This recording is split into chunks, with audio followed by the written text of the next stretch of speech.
Lecture में आपने momentum को अंडरस्टैंड किया, आपने न्यूटन सेकंड ऑफ मोशन को in terms of momentum define किया और फिर इसके बाद आपने इम्पल्स को अंडरस्टैंड किया। इम्पल्स के बाद इसी चैप्टर का हमारे पास जो नेक्स्ट टॉपिक बनता है वो है law of conservation of momentum. सबसे पहले आपको ये मालूम होना चाहिए, आपको ये पता होना चाहिए कि कंजर्वेशन जो वर्ड है इसका मतलब है कांस्टेंट रहना, किसी चीज का कंजर्व रहना, कांस्टेंट रहना। तो बेसिकली ये लॉ है हमारे पास कि किसी भी एक फिजिकल फिनोमिना में किसी भी एक सिस्टम का जो मोमेंटम है वो कांस्टेंट रहेगा, कंजर्व रहेगा। हम लोग जब इसकी स्टेटमेंट लिखते हैं, अब ये जो कि हमारे पास एक लॉ है, तो याद रखिएगा लॉस की डेफिनेशन नहीं होगी बल्कि लॉस की स्टेटमेंट होती है। तो इसकी दो स्टेटमेंट्स हैं।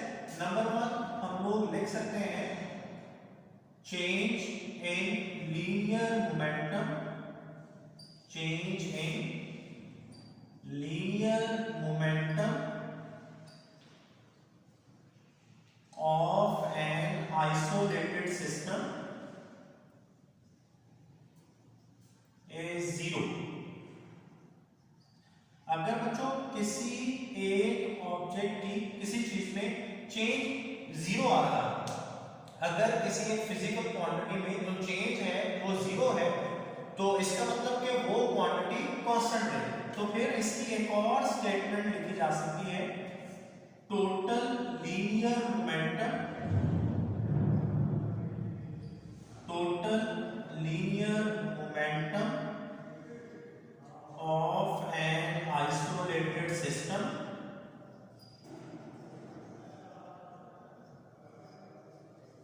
रिमेन कांस्टेंट, कंजर्व और कांस्टेंट।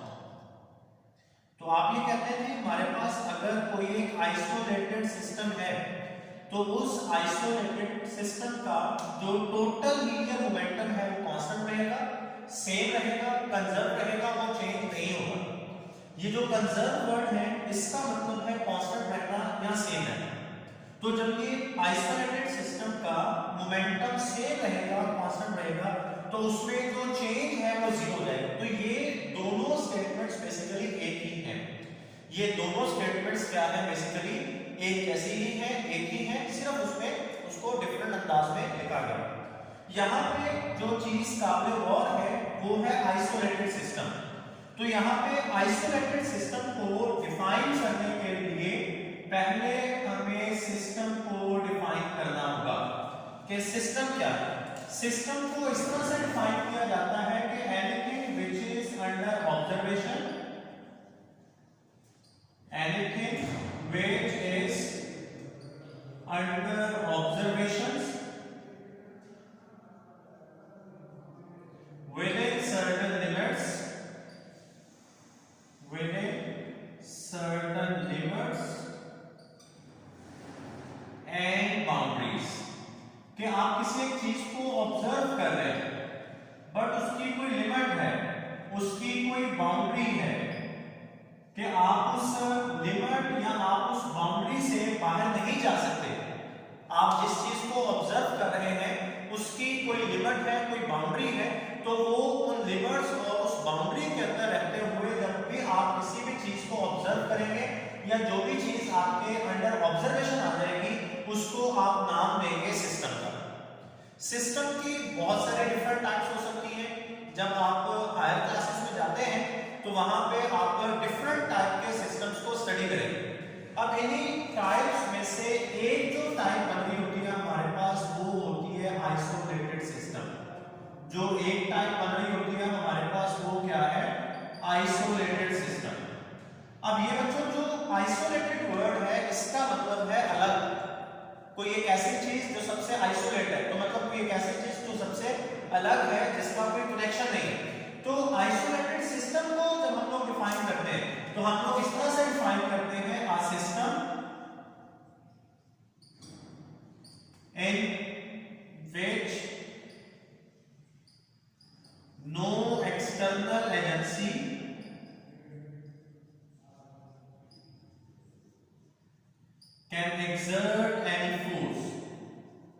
कि एक ऐसा सिस्टम जिसके ऊपर सिस्टम के बाहर से कोई भी चीज फोर्स एक्सर्ट ना कर सके।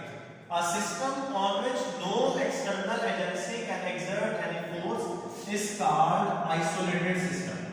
तो एक ऐसा सिस्टम जिसके ऊपर बाहर से कोई चीज आके फोर्स एक्सर्ट ना कर सके उसको आप नाम देते हैं आइसोलेटेड सिस्टम। यहाँ पे ये चीज मेंशन करना और ये चीज अंडरस्टैंड करना बहुत जरूरी है कि उस सिस्टम के अंदर जो ऑब्जेक्ट्स मौजूद होते हैं, सिस्टम के अंदर जो उसके एलिमेंट्स हैं, जो उसके पार्टिकल्स हैं या जो भी उसके अंदर चीजें हैं, they can exert force on each other.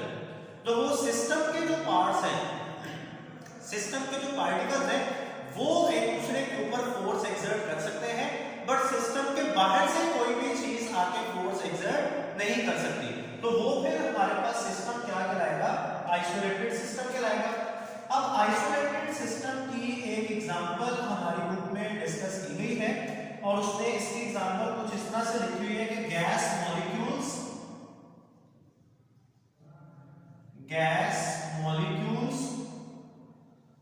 enclosed in glass cylinder at constant temperature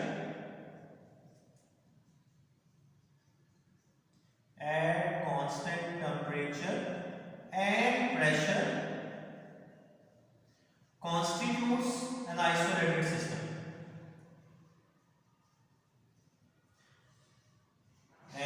isolated system. आप लोग अगर गैस के मॉलिक्यूल्स लें, गैस के स्पेसिफिक वॉल्यूम लें और गैस के उस स्पेसिफिक वॉल्यूम को, वो गैस के मॉलिक्यूल्स को आप ग्लास के बने हुए सिलेंडर, मतलब शीशे के बने हुए सिलेंडर के अंदर क्लोज कर दें और आप उन गैस मॉलिक्यूल्स का ना तो टेम्परेचर चेंज करें और ना ही आप उनका प्रेशर चेंज करें, तो वो गैस मॉलिक्यूल्स जिनका टेम्परेचर और प्रेशर चेंज नहीं हो रहा होगा वो एक आइसोलेटेड सिस्टम बनाएगा। अब आप लोग ये बात जानते हैं कि वो गैस के जो मॉलिक्यूल्स होंगे वो रैंडम मोशन में होंगे और वो जब रैंडमली मूव कर रहे होंगे तो they can exert force on each other, वो एक दूसरे के साथ कोलाइड करेंगे। तो जब वो एक दूसरे के साथ कोलाइड करेंगे, टकराएंगे, तो उस टकराने में, उस कोलिजन में वो एक दूसरे के ऊपर फोर्स एक्सर्ट कर रहे होंगे। तो अब वो जो मॉलिक्यूल्स हैं वो उस सिस्टम का हिस्सा है, वो इस सिस्टम का पार्ट है, वो उस सिस्टम के एलिमेंट्स हैं। तो वो एक दूसरे के ऊपर तो फोर्स एक्सर्ट कर रहे हैं, बट सिस्टम के बाहर से कोई चीज आके उनके ऊपर फोर्स एक्सर्ट नहीं कर रही। तो ये जो हमारे पास सिस्टम बनता है ये एक आइसोलेटेड सिस्टम कहलाता है।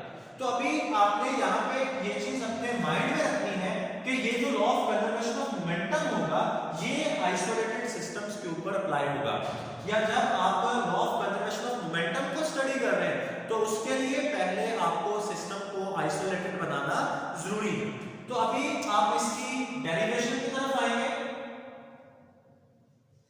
अब इसको जब आपने इसकी डेरिवेशन करनी है तो बेसिकली हमने ये जो लॉ है इसको मैथमेटिकली प्रूव करना है। इसकी हमने एक मैथमेटिकल इक्वेशन जो है वो बनाना। तो इसके लिए हम लोग क्या करेंगे कि दो बॉल्स पर मुश्तमिल एक आइसोलेटेड सिस्टम कंसीडर करेंगे। तो हम यहाँ पे लिख सकते हैं let us consider an isolated system, let us consider an isolated system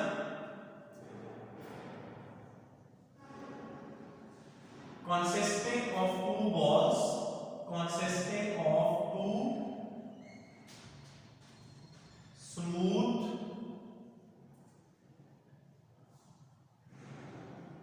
hard interacting balls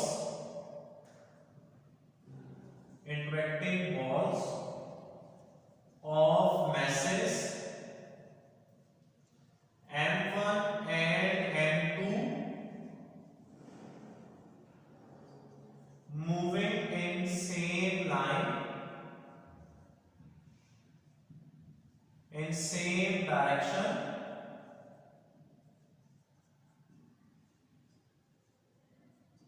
with velocities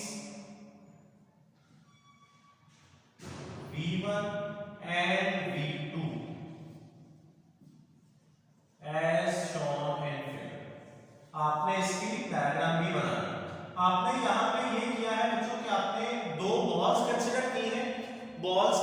properties आपको बताई गई है कि वो स्मूथ बॉल्स होनी चाहिए ताकि जब वो बॉल्स आपस में टकराएं तो उनके दरमियान में फ्रिक्शन कम से कम हो सके। हार्ड बॉल्स होनी चाहिए ताकि वो एक दूसरे के ऊपर फोर्स एक्सर्ट कर सके, और इंटरेक्टिंग बॉल्स का मतलब है कि वो एक दूसरे के साथ कोलाइड कर सके। और आपने ये कहा कि उनमें से एक बॉल का जो मास है ये m1 है और दूसरी जो बॉल है उसका मास m2 है, और ये दोनों बॉल्स सेम लाइन में मतलब एक ही लाइन में एक ही डायरेक्शन में मूव कर रही है। तो अब आपने ये कहा कि डायग्राम बना दें, ये आपने बना दिया यहाँ पे बॉल जिसका मास m1 है और ये मूव कर रही है विद द वेलोसिटी v1, और ये आपने यहाँ बना दी दूसरी बॉल जिसका मास m2 है और आपने कहा कि इसकी जो वेलोसिटी है ये v2। आप देख सकते हैं ये दोनों बॉल्स एक ही लाइन में जा रही हैं।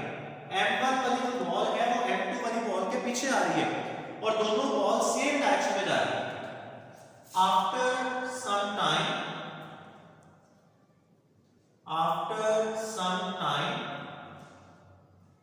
both balls collide with each other,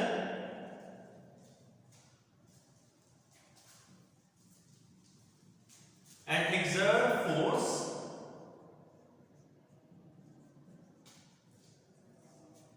given as F and F prime।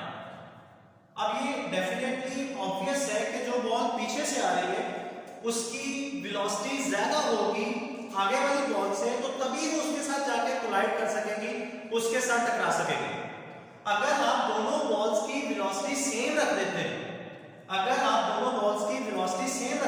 तो बच्चों इन दोनों बॉल्स के दरमियान जो डिस्टेंस है वो डिस्टेंस कांस्टेंटली आगे चलता रहेगा, बॉल्स कभी भी आपस में टकरा नहीं पाएंगे। तो हमारी बुक वालों ने इसका जिक्र नहीं किया हुआ, लेकिन हम लोग यहाँ पे जब ये बात समझा रहे होते हैं तो हम ये बात बोलते हैं कि जो बॉल पीछे से आ रही है m1 जो बॉल है उसकी वेलोसिटी डेफिनेटली m2 जो बॉल है उसकी वेलोसिटी से ज्यादा होगी ताकि ये उसके साथ क्या कर सके, आके कोलाइड कर सके। और फिर जब ये दोनों बॉल्स आपस में कोलाइड करती है तो एक्शन और रिएक्शन की फोर्सेस आ जाती हैं। हम उस चीज को भी यहाँ पे डायग्राम की फॉर्म में दिखा देते हैं। ये मैंने बनाई थी यहाँ पे m1, तो इसके साथ इधर कोलाइड कर रही है m2, ये m2। तो अब ये जब दोनों बॉल्स आपस में कोलाइड करती हैं तो m1 वाली बॉल m2 के ऊपर जो फोर्स एक्सर्ट करती है that is represented by F। क्योंकि ये बॉल पीछे से आ रही थी तो इसने जो फोर्स एक्सर्ट करनी है वो एक्शन की फोर्स है। अब उसके जवाब में जो m2 है वो भी m1 के ऊपर एक फोर्स एक्सर्ट करेगी which is represented by F prime। तो अभी ये मैंने बोल भी दिया कि जो F prime है ये रिएक्शन की फोर्स है, तो अगर ये रिएक्शन की फोर्स है तो F prime जो है वो F के एग्जैक्ट इक्वल तो होगी बट डायरेक्शन में ऑपोजिट होगी। तो फिर मैं लिख सकता हूं कि F prime is equal to minus F। जो F प्राइम है वो किसके इक्वल है, वो माइनस F के इक्वल है। और ये माइनस F का मतलब क्या है कि दोनों फोर्सेस का मैग्नीट्यूड आपस में इक्वल होगा बट उनकी डायरेक्शन जो है वो एक दूसरे के ऑपोजिट होगी। और ये डायरेक्शन क्यों ऑपोजिट होगी, क्योंकि F प्राइम जो है वो F की रिएक्शन की फोर्स है। तो ये Newton's third law of motion से हम लोग पढ़ के आ रहे होते हैं कि एक्शन और रिएक्शन की जो फोर्सेस हैं वो मैग्नीट्यूड में इक्वल बट डायरेक्शन में ऑपोजिट होती है।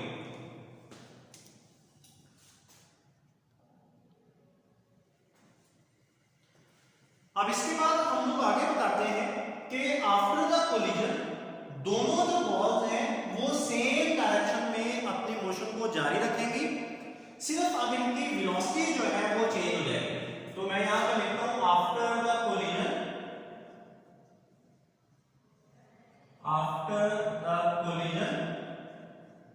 both the balls move in same direction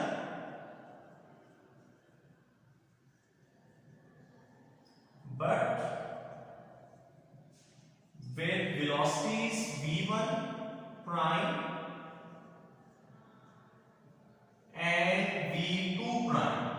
टकराने के बाद दोनों बॉल्स की जो डायरेक्शन ऑफ मोशन है वो सेम रहती है, बट उनकी वेलोसिटी जो है वो चेंज होके v1 प्राइम और v2 प्राइम हो जाती है।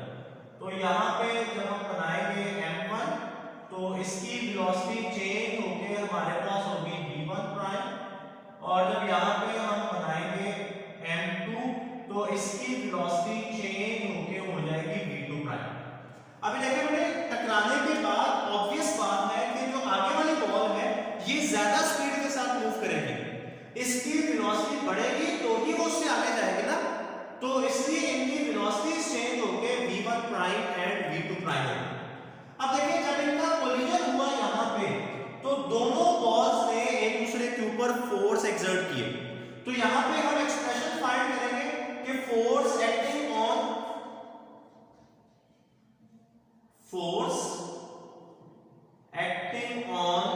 Ball m1। अब ये जो बॉल m1 है इसके ऊपर जो फोर्स लग रही है वो कैसे लिखी जा सकती है? हमने जब Newton second law of motion को इन टर्म्स ऑफ मोमेंटम पढ़ा था तो वहां पे हमने एक फॉर्मूला लिखा था, as we know that F prime is equal to m1 v1 prime minus m1 v1 over t। अच्छा यहां पे ना आप एक और चीज मेंशन करेंगे कि ये दोनों बॉल्स का जो इंपैक्ट टाइम है ये t के इक्वल है, और इंपैक्ट टाइम का कॉन्सेप्ट मैं आपको पिछले लेक्चर में बता चुका हूं कि वो टाइम जितने टाइम के लिए बॉडीज का आपस में कांटेक्ट बनता है, तो जो बॉडीज का कांटेक्ट टाइम है उसी टाइम के लिए वो एक दूसरे के ऊपर फोर्स एक्सर्ट कर रही होती है, तो उस कांटेक्ट टाइम को नाम दिया जाता है इंपैक्ट टाइम। तो अभी देखिए m1 बॉल के ऊपर फोर्स कर रही है F प्राइम, तो यहां पे F प्राइम आ गया, और ये फोर्स इक्वल होगी change in momentum over time. तो इस बॉल का मोमेंटम कैसे चेंज हो रहा है? ये इस बॉल का मोमेंटम यहां पे अगर आप देखें बिफोर कोलिजन तो m1 v1 है, और आफ्टर कोलिजन इस बॉल का जो मोमेंटम है वो m1 v1 प्राइम है, तो ये फाइनल मोमेंटम कंसीडर किया जाएगा m1 v1 prime minus m1 v1, ये इसका इनिशियल मोमेंटम कंसीडर किया जाएगा, तो final momentum minus initial momentum. अब आप टाइम को इधर लाके मल्टीप्लाई कर सकते हैं, तो f prime cross t is equal to m1 v1 prime minus m1 v1, इसको आप नाम देंगे इक्वेशन 1 का। अब इसी तरह जो सेकंड बॉल है m2, इसके ऊपर जो फोर्स लग रही है वो भी आप लिख सकते हैं, force acting on ball m2। तो जो m2 बॉल है इसके ऊपर जो फोर्स लग रही है ये किसके इक्वल होगी? सेम यही फॉर्मूला लगेगा, तो m2 के ऊपर जो फोर्स लग रही है ये बच्चों F के इक्वल है, F इज इक्वल टू, तो m2 बॉल का जो मोमेंटम आफ्टर कोलिजन आ जाएगा ये लिखा जाएगा m2 v2 प्राइम, और इसका जो इनिशियल मोमेंटम यानी मोमेंटम बिफोर कोलिजन होगा ये लिखा जाएगा m2 v2 divided by time. तो अभी आप फिर टाइम को इधर लेंगे तो आप इसको लिख सकते हैं F cross t is equal to m2 v2 prime minus m2 v2, इसको आप नाम देंगे इक्वेशन 2 का। अभी आपने क्या करना है, इन दोनों इक्वेशंस को आपने ऐड करना है, तो एडिंग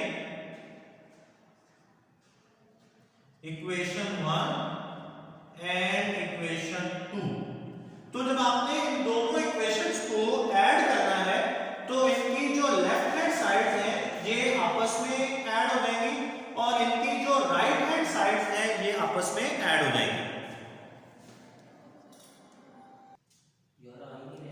आप इन दोनों इक्वेशंस को ऐड कर लेंगे,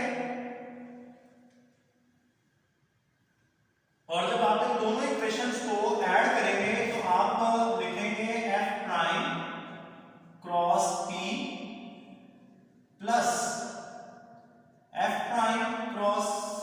cross T is equal to, दूसरी साइड पे हमारे पास इक्वेशन बनेगी m1v1 prime minus m1v1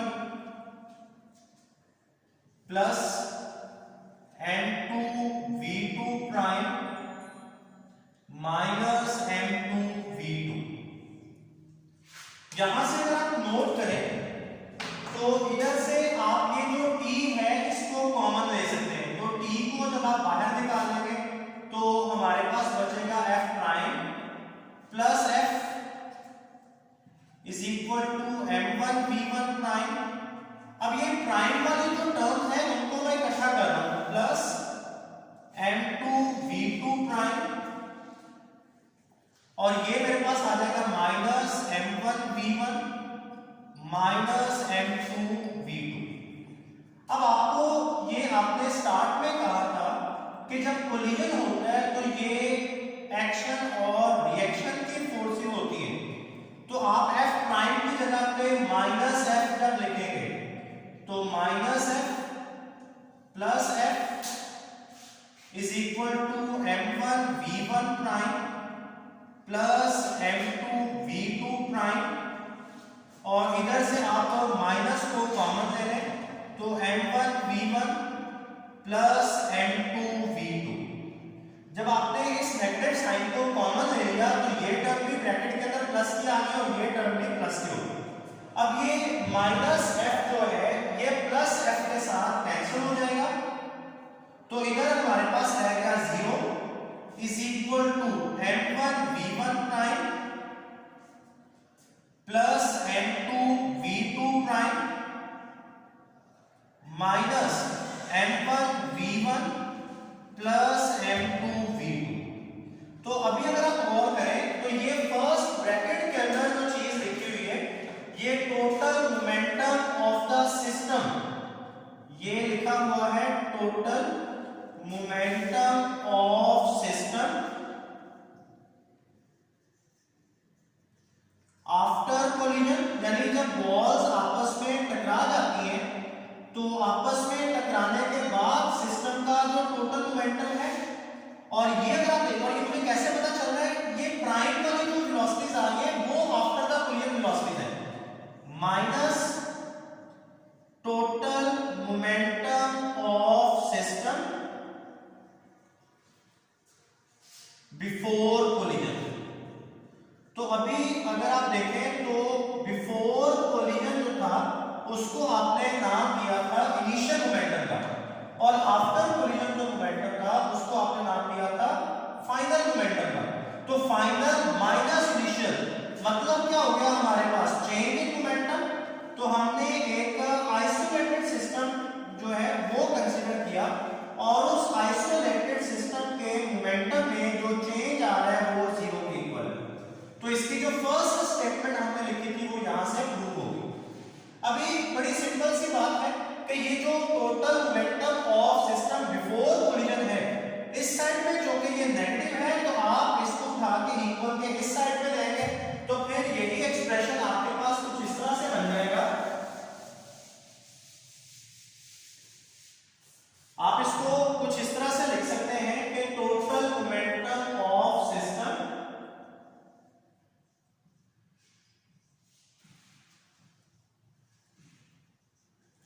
before collision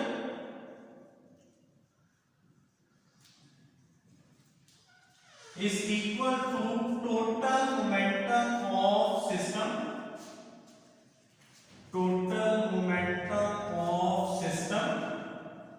after collision।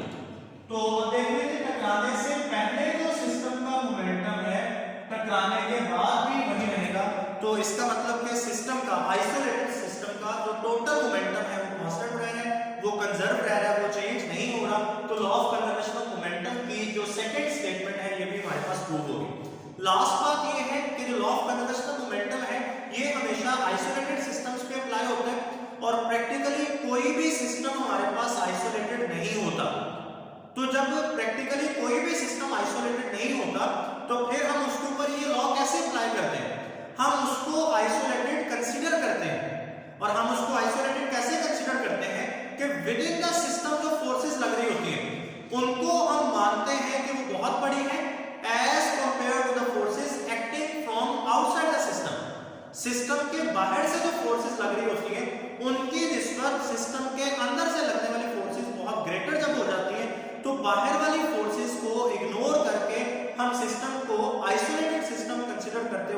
उसके ऊपर ये वाला जो लॉ है ये अप्लाई कर रहे होते हैं।